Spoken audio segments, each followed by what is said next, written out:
In this episode, Ryan and I had a lot of fun talking about love, peace, and chicken grease. We hope you enjoy it. Thank you for listening.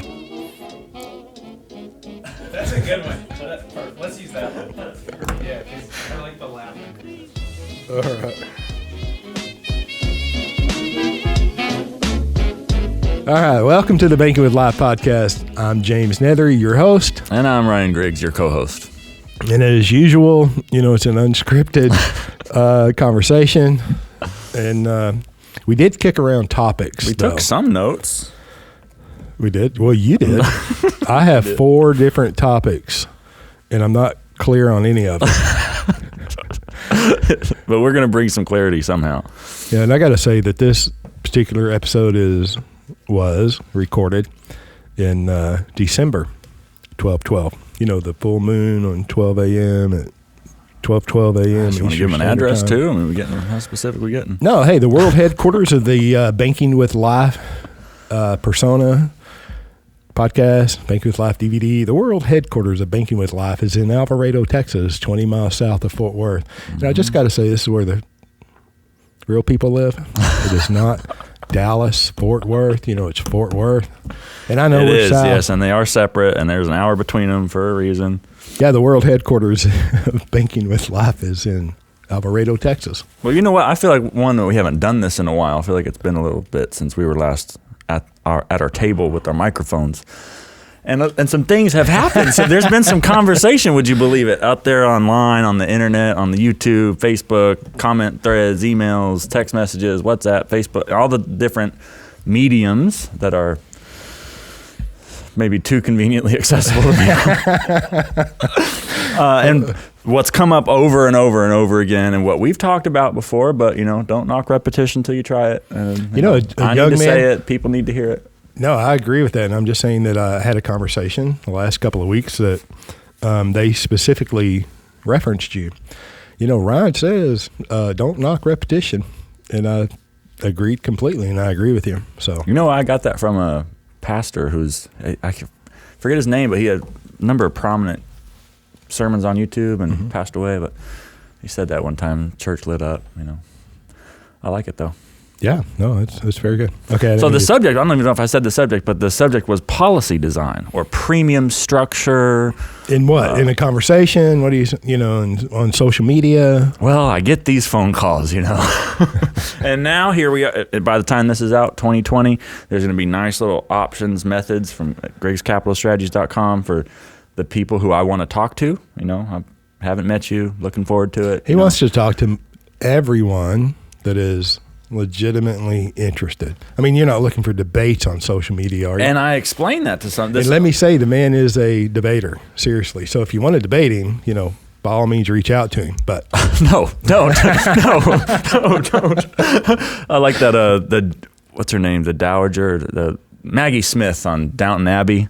They're having a. I don't know who that is or what that is. I'll explain it. Okay. They're having I don't know, Victorian England setting, and they're on the estate, and she's the matriarch of the family. I'm all in. Right?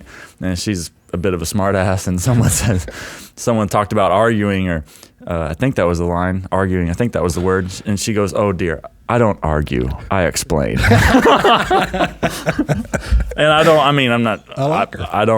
I have done debating. I did mock trial, high school, college, very successful at it. I graduated college, that's in my past. I no longer care to do any of that. So no, there is no debating. And anyway, one of these agents calls, I say that so harshly, an agent in the life insurance industry called, and one of the many little gems from the conversation was, I was telling him, listen, I don't debate. I'm not trying to change anybody's mind. The context was he was telling me that he was going to try to convince his actuaries at his company to adopt infinite banking, to start to support infinite banking. And I'm like, wow, I commend you. Is that why he called you? He said, Ryan, I'm convincing my company to adopt infinite. I mean, that was the background. Yeah. Okay. So he felt that he wanted to update me on that, which, okay, I'll listen. So that was the context, and said that, one of the things was, he wanted me to send him my policy, a copy of my policy. Getting back to that topic of policy design and premium structure, right? Was he going to pay your premium? I don't know. Yeah, that should have been the question. How much premium you paying? Then we can. That question should have been answered before the phone call even started. But anyway, okay. In the moment, going back to that policy design question, I guess there are voices out there online, well-intentioned. I'm not trying to say anybody is out there to, ruin anybody or anything like that. They're well-intentioned. They're not trying to piss me off. They probably don't even know who I am, right? That's fine. Yeah, everybody knows who you are. There's people in the infinite banking world. There's people. The suggestion out there that it is appropriate to ask for an agent's own policy. So I don't even remember the guy's name. Right, we didn't. The phone call wasn't even scheduled. Right, he just called out of the blue. I'm at my grandmother's house for Thanksgiving. You said hello. Hey, listen, I'm a Christian. I'm the first to admit my fallen character. Okay, I make mistakes too. That was one of them. So there's the idea out there, and he even phrased the question this way. He said, "Would it be crazy for me to ask if I could see your policy?" Without missing a beat, I said yes. And he thought I said yes I sent him because he thought he asked the question. No, he said, sure. I was answering the question he asked. He said, would it be crazy? Yes, it would be crazy. Absolutely would be crazy. And then he jumped smooth over that. Imagine going to a CPA and be like, show me your, how much tax you pay last year? How'd you handle all that? Yeah. Well, excuse me, But look, again, not malicious. I know he didn't mean it, and he might even listen to this. I'm not trying to beat you up, but listen, if you call, you're the agent or the advisor. The agent, the advisor, just be aware. We've got a podcast. Even have a follower. I will use it. Well, keep going on. Anyway, but he wanted to see enforce business illustrations of your policy. Right. Because, and this is why I'm getting to this, because he wanted to see the design. Right. He wanted to see the structure. How's the premium arranged? And for some reason, this seems to have become the main topic on a lot of the YouTube threads, the comment threads. It's become a marketing tool, I think. You're not really doing infinite banking unless your policy has this specific percentage of total premium to the base and this specific percentage of premium to the PUA. The implication, the insinuation that, they're not doing it right. Duh. I mean, it'd be so easy. Got to use a big four. Oh, gosh. I can't hardly get over that. It's like, why are you leaving out Penn Mutual? Tell people what that means, big four. What are you talking about? Well, so I have the genuine pleasure of talking to an awful lot of people. And it comes up quite often when someone is newly exposed to the infinite banking concept, becoming your own banker. There's a few questions that come early. Yes. And one of them is, who do you write for? Are you using one of the big four? And I'm like, what? So I automatically know that they've done their research on YouTube, and you've got to sift through an awful lot of junk to get to some good stuff, in my opinion. And I'm being genuine. That's the technical term for it. Junk.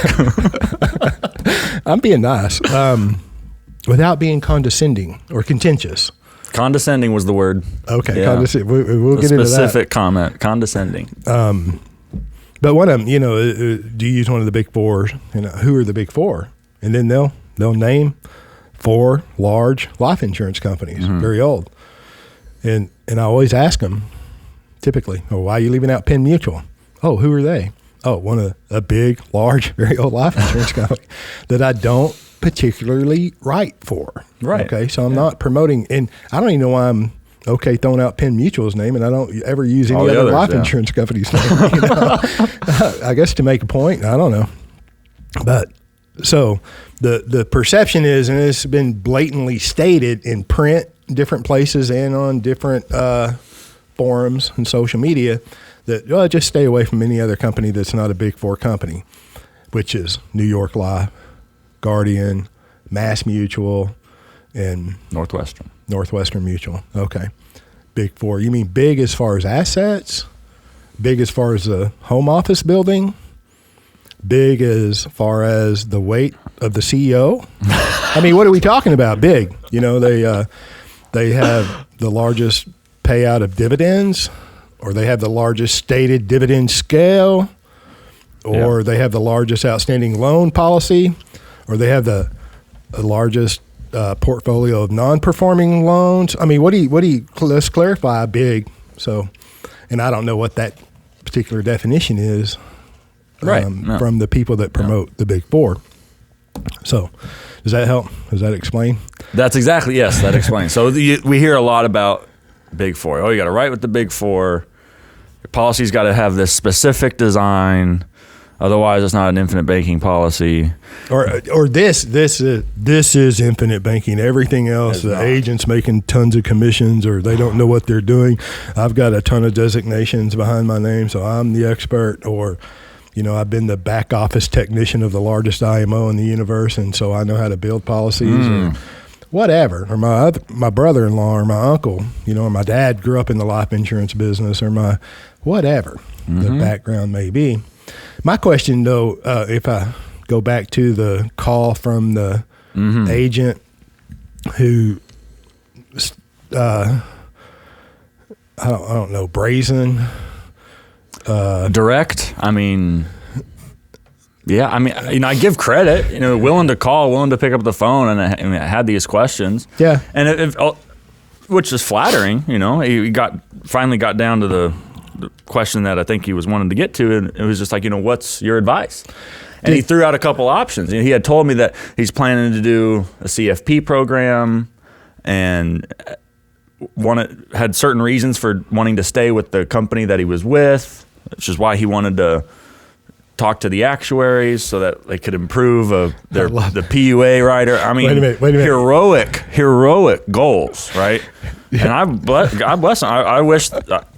Trust me, I wish every life insurance company in the world would turn around and realize what they have to offer people. Oh, that's a whole nother podcast. Right? But look, did you ask the gentleman if he had considered any of the illustrations that Nelson included in his book, Becoming Your Own Banker? You know, these things happen, and then you think about the things you could have said, would have said a day or two later. It's always better. Yeah. So no, of course not. But there's and another thing, you know, people I see on Facebook threads, you know, and we've had suggestions for our show, you know, could you do a specific head-to-head comparison? You know, could you compare doing IBC, or, you know, how's IBC work for the entrepreneur? Or how's IBC work for the real estate investor? Or how's IBC work for listen, y'all are all banking. Everyone is banking. It don't matter whether you start a business, have an income, pay an income, variable income, you have a manufacturing business, a farming business, a service business. Yeah. It doesn't matter what kind of business and even if you don't have a business, every family is financing, every family is banking. All right, now I'll get off this guy that called, but I think that's pretty. I'm at a loss for words. Listen, this is what I have come to conclude. Okay. What I've come to conclude is that, and I've suffered from the same problem, is that, as you say, you know, life insurance companies didn't come up with IBC. They did not. Yeah, it came from one man, Nelson Nash. You know, had decades of his own personal, God-driven mission to help correct the financial thinking out in the world, to filter out the noise, bring it back to the truth, right? Yeah. So I think that theme of having to go about redeeming the industry, redeeming the level of financial knowledge out there, right, is going to be never ending. And we're part of it. I got to redeem my own thinking, right? Here I was, just like Nelson used to talk about Harvard MBA thinking, top-down thinking, you know, got to go get the designations, got to go get the PhD, got to go get the letters after your name. I was right in that, you know. It didn't come until 2017 and I finally, you know, the fish are the last to notice the water. Another thing Nelson used to say, you know, they finally look around and say, oh my gosh, I'm right in the middle of the thing that I don't want to be a part of.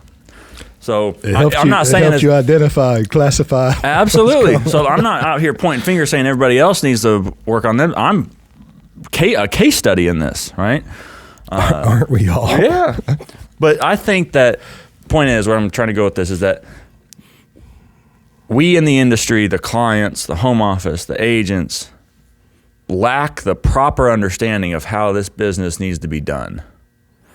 And that's a strong statement. That's pretty bodacious. A young man going to tell a 300-year-old industry what's wrong and how to do it? Well, I think they've wait, managed to survive because of the integrity of the product, right? No question. Whole life works, period. It's hard to break, you got to try, right? Yep. And I think that's been the fundamental reason. We humans, give us long enough with anything, we'll screw it up, right? Yeah. So I just want to point out I think there are some things that need to change. And, I agree. And listen, I'm encouraging. I'm not. You should be bold.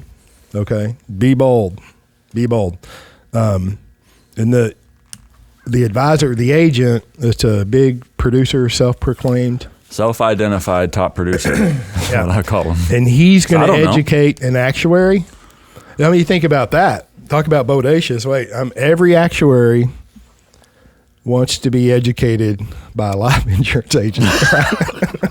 Can't even say it with a straight face. And I wish him the best of luck. I'm not trying to be hard on him. That's why I'm not trying to throw his name out there or anything. But home office in the boardroom of several life insurance companies, and a few of them that I do not write for. Yeah, encouraging them to consider the infinite banking concept. So. But everybody was in, the president, the vice president, the marketing, the RVPs, the chief actuary. They were all in there. It wasn't like I was trying to pick on an actuary. Right. I mean, I wasn't alone. I was there with 10 or 12 other professionals in the IBC infinite banking concept footprint. So I believe that we should educate the life insurance companies, the client, the prospective client, each other. You know, iron sharpens iron. Absolutely. So, which means a little debate every now and then is okay.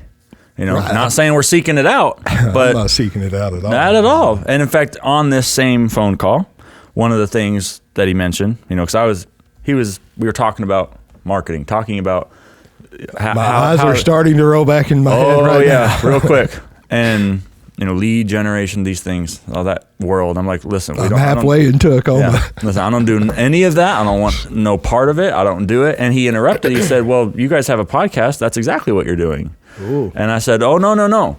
Don't misunderstand. These conversations happen anyway. Yeah. And some of them are replayed. It's a conversation that we already had and we're just going to have again. Make them better, improve, right?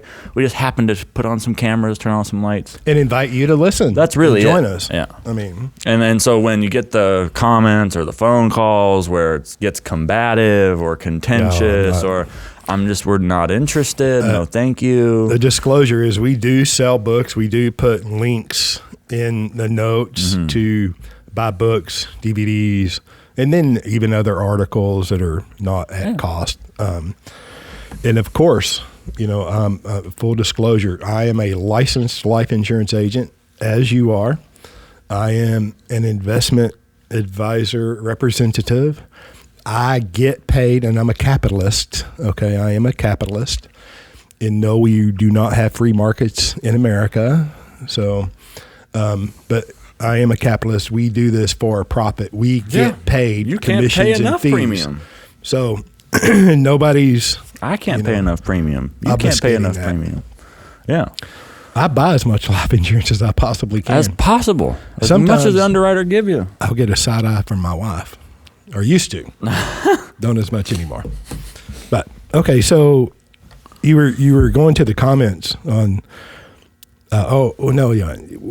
he said, "Oh, that's exactly what y'all are doing." And I said, "No, don't misunderstand. We have a mentoring relationship, we have a personal relationship, we have a professional relationship. We're just turning on the camera so that people who want to listen, who want to learn, who are teachable, who are coachable, who want to hear what we've got to say can participate. And we don't even put money into ads. I mean, we're not even trying to get in front of people, right? Yeah. It's like, if you want to, come on, Right. There's information on how you can contact us. His cell phone number is obviously out there somewhere. If a life insurance agent across the country can call him and he picked up the phone, he'll probably pick up the phone if you call. Listen, we're in December, okay? The new procedures, the new processes are not yet up, but by the time this podcast is released, they will be up. And I'll give, exactly like you say, 20 minutes, up to 20 minutes, free with anybody. Yeah. After that, maybe a different story. Well, when people call and reach out to us, they are typically, they want clarification. And I really hope at the end of the day, that's what this podcast does, is brings clarity, right? And then advances the idea that you can become your own banker. That's the whole purpose here, is to advance the idea that you can become your own banker. And then when it comes to this podcast, and we've talked about this previously on several episodes, Ryan and I, and it was his idea, we did a 5-part book review of Nelson's first book, Becoming Your Own Banker. And quite frankly, I think we should do book reviews as a series. There's a lot of books that need to be reviewed and promoted, exposed. Okay. I have so much time to do all that reading, so that's good. That's all I'm looking for is another project. Well, you're going to have to work that in between your debate scheduling. Okay. But I want to say that as we were doing this 5-part book review, and let me even go further back than that. As a PhD student in Lubbock, and the Free Market Institute is how you came to know Robert Murphy. Y'all became friends, right? And the idea of his work kind of led you to the infinite banking concept, which led you to Birmingham, Alabama, the Nelson Nash Institute. And he was very much alive and well at the time, Nelson. And then so you decided that you wanted to become an infinite banking practitioner, right? And you wanted to do that, implement it in your own life. And so that developed into Nelson Nash himself. When you become a recognized practitioner through NNI, there's an interview process for the professional, right? There's an interview process. After the interview, there's an educational coursework, and then the mentee or the potential practitioner is assigned to a mentor of the Nelson Nash Institute, and they pretty much choose the board members of the Nelson Nash Institute, which is Carlos Laura, Dr. Robert Murphy, and David Stearns, and at the time, Nelson. A couple of years ago, it was Nelson Nash. Well, Nelson put us together, said, no, Ryan and James, and you happen to be in Texas and the Panhandle where it's flat and cold, and I'm down here where it's beautiful and warm. It was close enough. So that's kind of the background of that. Then I forgot where I was going, trying to go into the background. The backstory of this podcast. Oh, yeah. So we developed a great friendship, a relationship, professional, just like you said earlier, personal. While we're doing this 5-part series, which was a labor of love, that took a long time. It had to be shot twice. What y'all see is twice, or 3 or 4 times. What y'all see is the result of many, many hours of trial and error. And what you don't see is the interaction between takes, between cuts. Yeah, because we can't help but have fun. And we had a tremendous time. And so, I had a podcast in development working, and it's like, no, we need to do this podcast because it's too entertaining, in my opinion. I don't listen to a lot of things, but I listen to some of our podcasts, and I'm genuinely smiling most of the time from beginning to end. And whether anybody else is. Yeah, right. I hope you enjoy it.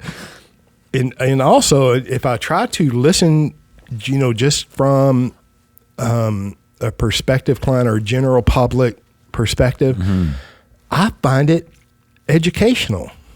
Genuinely entertaining and educational. And it should be. That's right. Yeah. So, and a lot of people will listen to this, and what I have found, what was unexpected, here I am 2.5 years-ish later, I figured I'd be working with members of the public, people who want to get into policies, that kind of thing. What has been a pleasant surprise is the agents and the potential agents or the current clients who want to become agents, who want to know, how do I get into the business? Yes. And then I'll say this too, because we were going to talk some about education. At least that's in one of my notes somewhere. You get people who maybe they're young, and I feel for young guys. I'm coaching one who's 24. Wow. Right? Wants to get into the life insurance business to do IBC. Right? So for those who don't know, being in finance is hard enough, right? Well, as it is. Finance. Yeah. And then if you're going to be in finance and then choose to focus on the infinite banking concept, which most people hadn't even heard of, right? You're stacking the deck against yourself.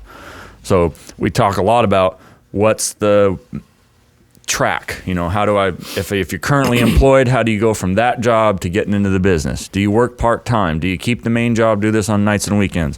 Do you quit all of it and jump right in, right? Which is what I did, which is not advisable, right? But you learn a lot that way. And one of the many things that I've had the pleasure of learning is the need out there for just information to the people who want to get in the business, how to do it. Sure. Do I go to NNI first? Do I go get licensed first? Do I, how many states do I need to be licensed in? Mm-hmm. Do I need previous financial experience? That's where I was going with this. Is that no? My gosh, no.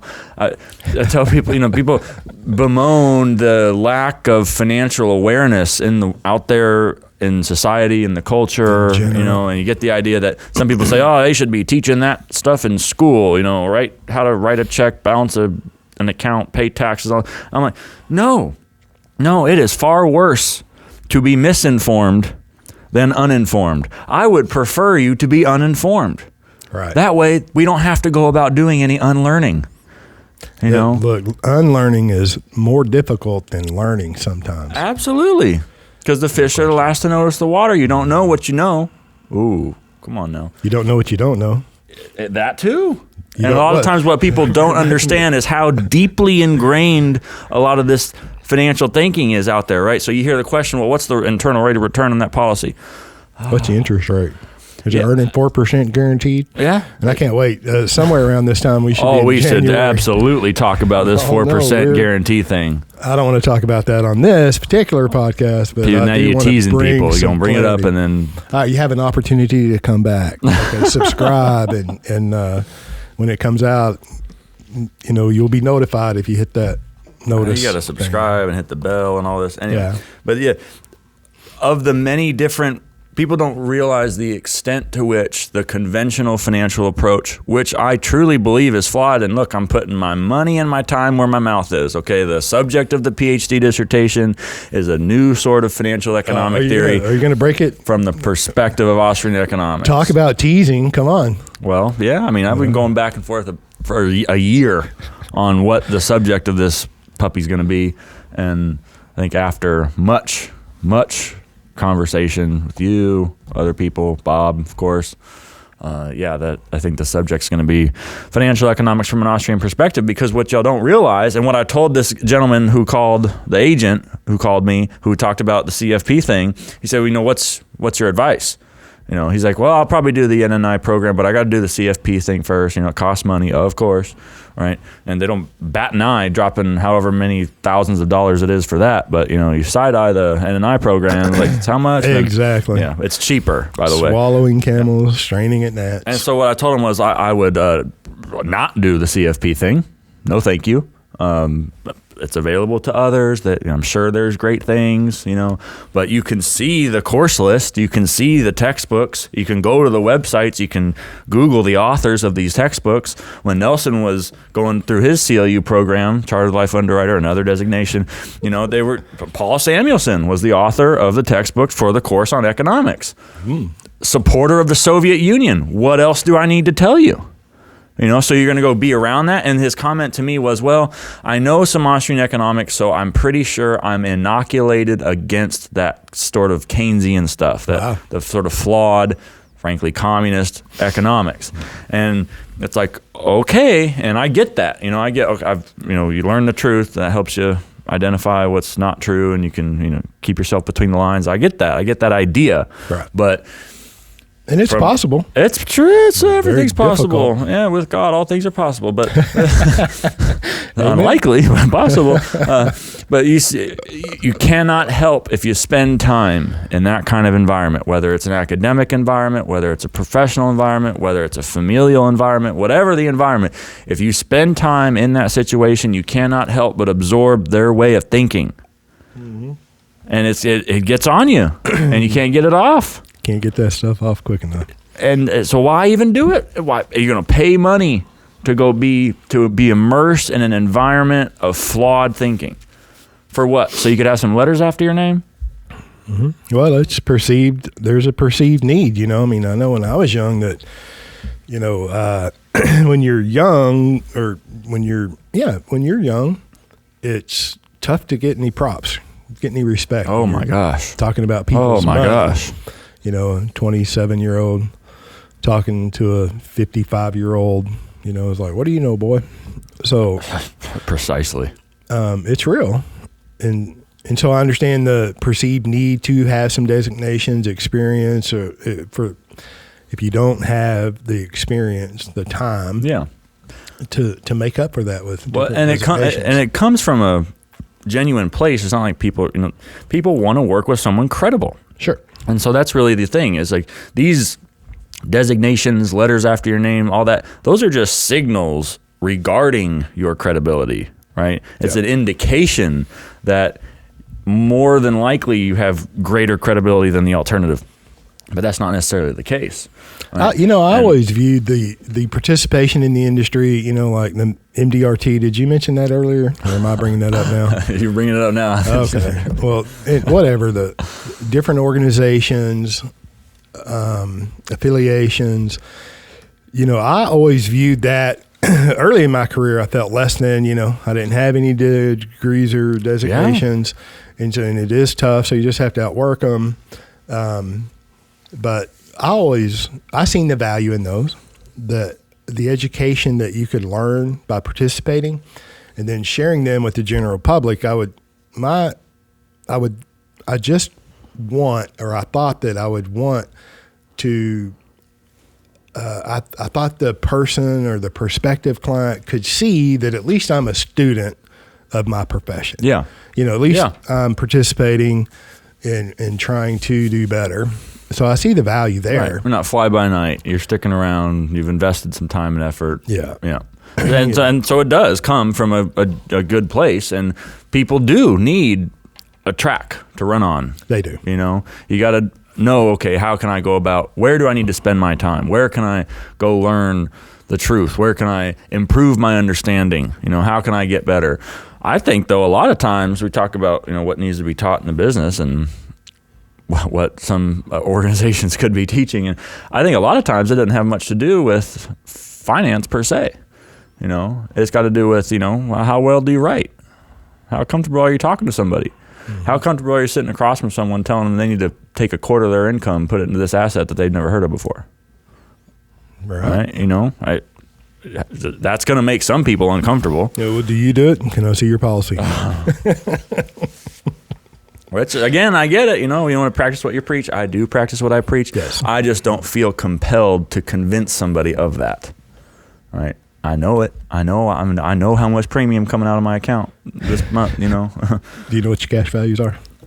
A funny thing, every time I'm like, I'm worried. I'm not. But when I have the occasion to log in and look at my cash value, it always happens to be higher than I think it's going to be. Isn't that something? You think of that cash value is the net present value of the death benefit.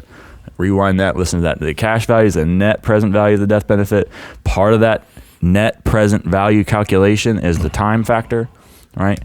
So therefore, every second that passes, every minute that passes, that cash value must mathematically increase. It must. You can't stop it. It might not say it on the screen, or you're not going to sit there and watch the cents add up. It takes time for all the technology to catch up with what's really going on. But conceptually, mathematically speaking, if there's a future cash flow, namely a death benefit, that cash flow is going to have a present value, which is what the cash value is. And if you're going to present value calculate something, you got to factor time.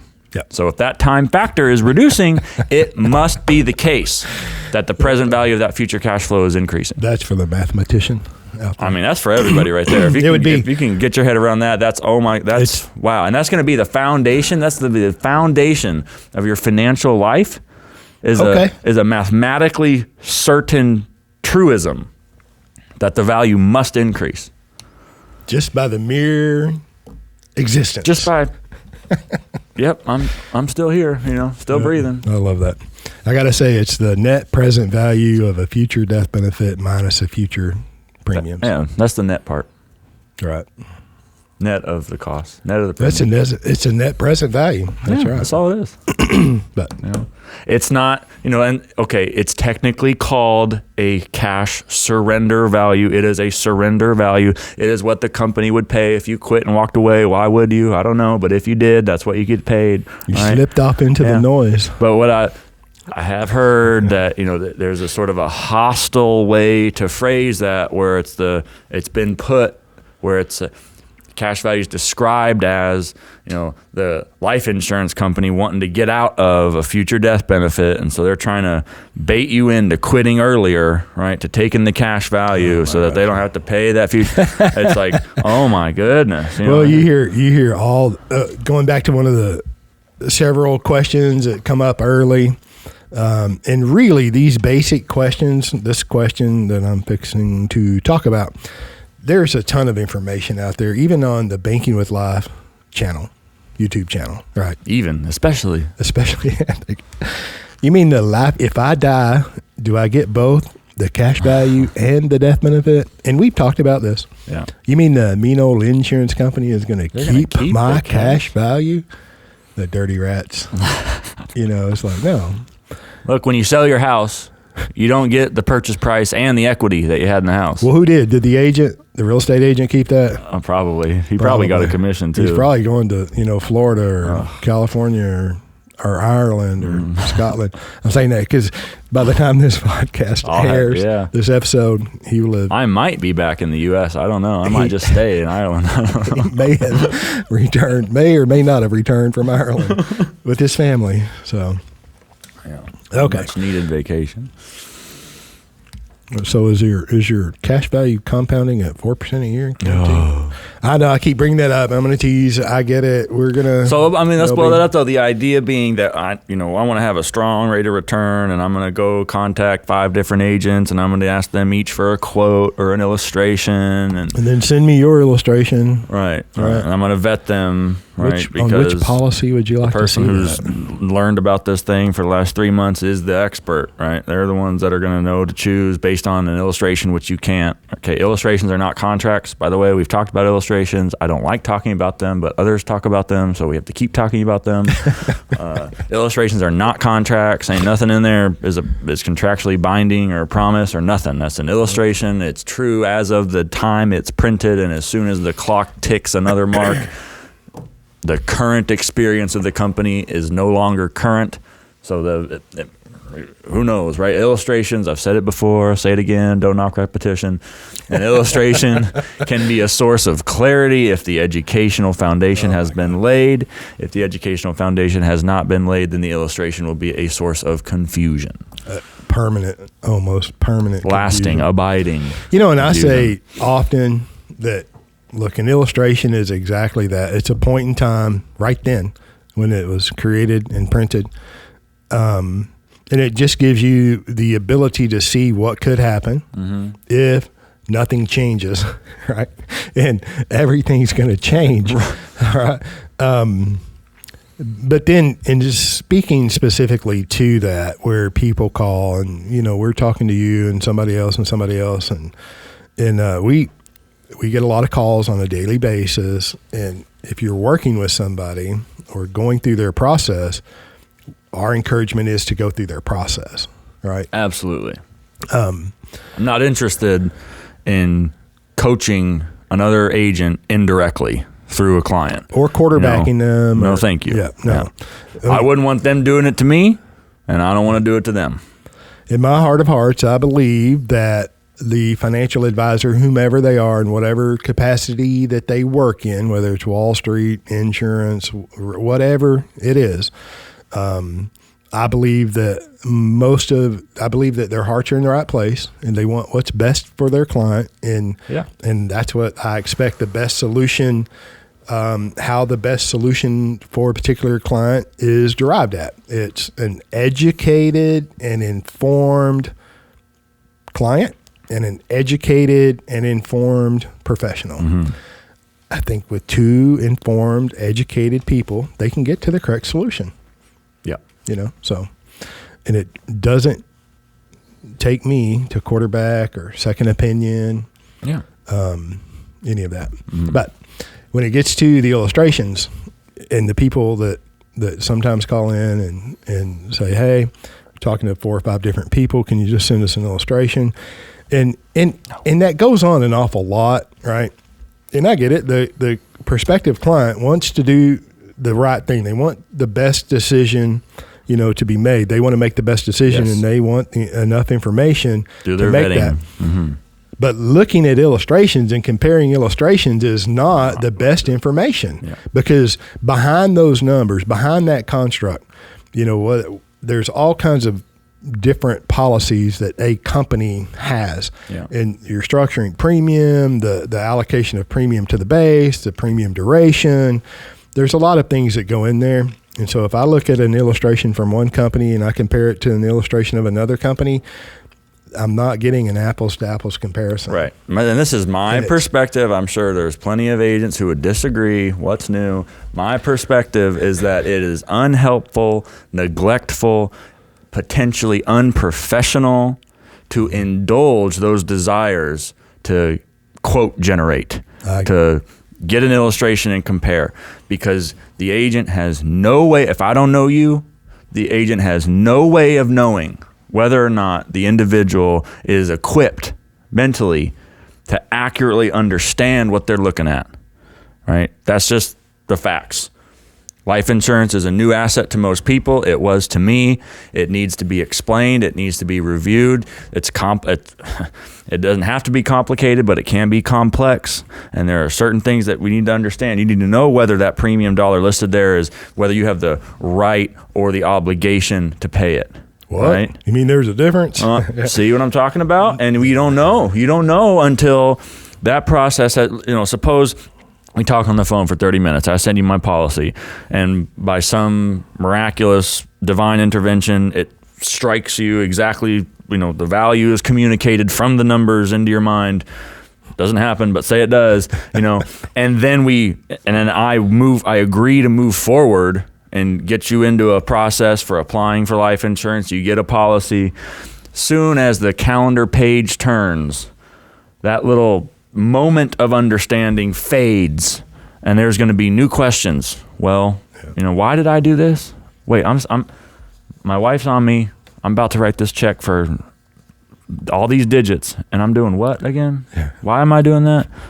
The auto lender going to give me a loan at 2%. What am I got to pay 5 to the insurance company? And my CPA asked me about what I was doing, or the tax guru. Yeah, they're having a fit. I got to get some tax qualified plan deduction deferral thing. I got to go play the IRS game.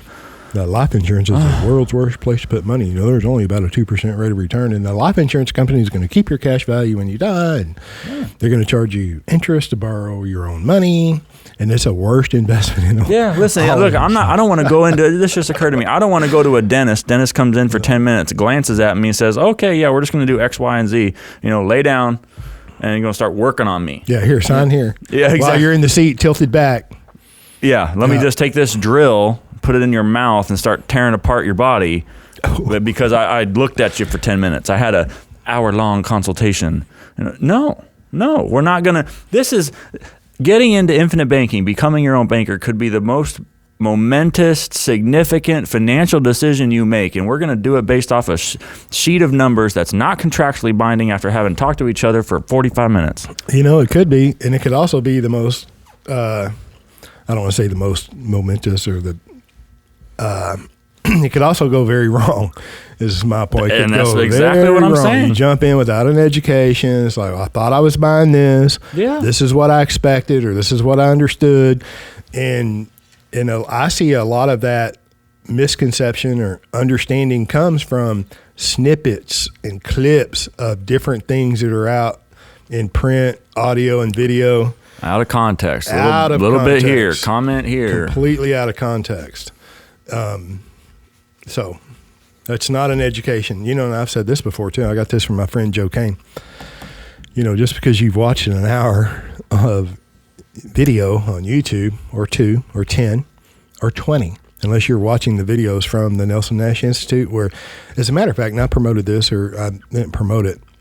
I mentioned it in a previous podcast that will have been out by the time this episode is out, that you can go to NNI and buy Nelson's like The 6 seminar. to 8 hour seminar. Yeah. So, in my humble opinion, you cannot talk intelligently about the infinite banking concept unless you've heard that man go through his 6 to Yes. 10 hour seminar. Yes. So if you want an education, that's a great place to start. His book, Becoming Your Own Banker, and the video of his seminar. Yeah, go to the source. And then let me continue with Joe Kane. You know, you hear this quite often. Well, I've done my research in the last week and a half. I've gone down the rabbit hole. I've done a deep dive, and I'm all in. All right. yeah, we'll see. Research. Is that research? I mean, could be. Could be part of. Yeah. I mean, And that's the question that people end up at. You know, how do I know when I'm ready? I mean, do I have to get a master's degree in life insurance to become my own banker? Yeah. And no, I mean, and the client, and I know oftentimes because of the lack of information, because of the lack of awareness and understanding that's out there, people feel the need to guard themselves against the unknown, right? And so we want to know everything from A to Z, you know, get all the boxes checked. And I get that. I understand. So what I tell people is you need an essentialist understanding. You need the essentials. If I get hit by a bus tomorrow, you need to know what you bought, why you bought it, and how to manage it. Yeah, that don't mean you need to know who the first, last names, date of birth, country of origin of every life insurance home office staff member. I mean, you can go down a rabbit hole, right? You can take up as much time as those poor souls are willing to give you. But at the end of the day, you need to know what your rights are, what your contractual authority is, why the numbers on the page are what they are, why they move the way they do, what your authority is with the company, you know, the essentials. How is it built? Why is it built? Right. By the way. Why isn't it built another way? What's your obligation? Mm-hmm. What's your contractual Man, are we obligation? giving this away for free? What's your contractual rights? What are your contractual rights? Well, I got to say that, you know, if Christopher Columbus went out and did his research in 1490, wouldn't he have came to the conclusion that the world was flat? More than likely. So, in those terms, research would be a gathering of the consensus. Oh, that's good. That's good. That's often what it is. It's like, from my friend Joe Kane. Absolutely true. Well, and people say, you know, what should I do to prepare? And like you just said, you know, there's a short little 92-page book by the guy who came up with it. Just read that. Just read that. Wow. There are other options out there, other books, other things, you know, and at the end of the day, my encouragement, just go to the source. Go to the source. That's where you start, absolutely. And he has a second book, Building a Warehouse of Wealth, and his seminar on DVD at, you know, the Nelson Nash Institute in their store.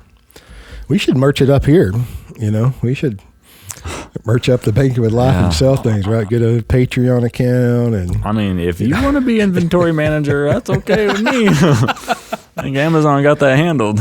Well, I just want to make sure. Oh, wait, you trying to sell me a book? Like, oh my gosh, you got to read. I don't read. I don't have time to read. Making any money on that? I don't read. I don't have time to read.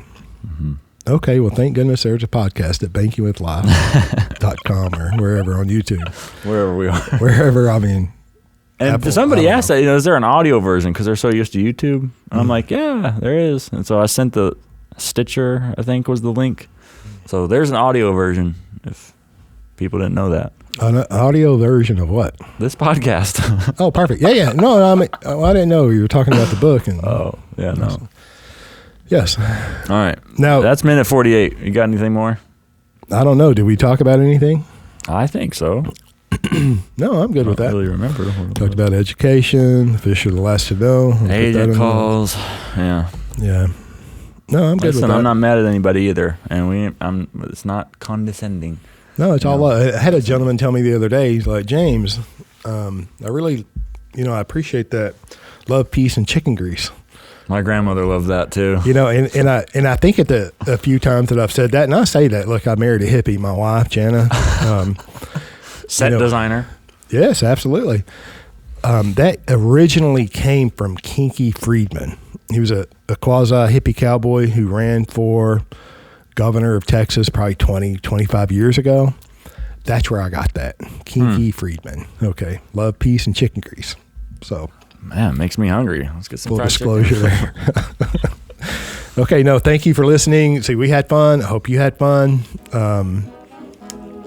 Yeah. See you next time. Come back. Come back, please. No. Okay.